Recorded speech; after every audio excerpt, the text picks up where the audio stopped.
ખેડૂત મિત્રો, મગફળીમાં આવતી થ્રિપ્સની ઓળખ અને તેના માટે કઈ દવાથી સારા પરિણામ મળે તે આજ જાણીએ. તો ખાસ કરીને ખેડૂત મિત્રો, આપણી મગફળીની અંદર જ્યારે પાછળનું પાન તમને જો આ દેખાય, પાછળનું પાન આ રીતના સંપકીલું થઈ જાય અને ઘાટઘૂટ વગરનું થોડું ઘણું દેખાવા વર્ગી જાય અને લીસું લીસું સારોડી ટાઈપ દેખાય એટલે સમજી લેવું કે આપણી મગફળીની અંદર થ્રિપ્સ આવી ગઈ છે.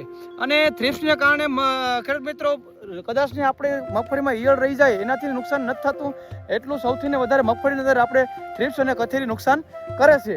આને લીધે આપણે રાતળ ગેરુટીકા આવવાનો હોય પ્રશ્ન વધી જાય છે, બીજા ઘણા રોગો આવવાનો પ્રશ્ન વધી જાય છે અને ઉત્પાદન અંદર ઘણો ફેર પડે છે.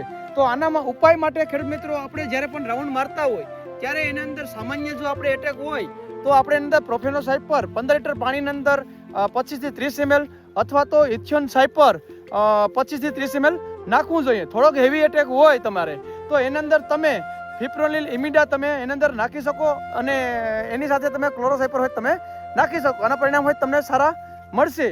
અને થોડોક વધારે એટેક હોય તો છેલ્લે તમે એમાં એબામેટિન 1.9 ની સાથે તમે નીમવેલ વાપરી અને સારા એવા પરિણામ તમે મેળવી શકો છો અને થ્રિપ્સની અંદર તમને સારા એવા રિઝલ્ટ મળશે. એટલે ખાસ આ માહિતી લ્યો, થ્રિપ્સની અંદર સારામાં સારી કંપનીની દવા વાપરો જેથી કરીને આપણે થ્રિપ્સની અંદર આ વસ્તુ જોવા મળે નહીં અને આપણી મગફળીની અંદર વધારે પડતી નુકસાન કરે નહીં. એટલે ખાસ આ માહિતી લ્યો. અસ્તુ. જય હિન્દ, જય ભારત.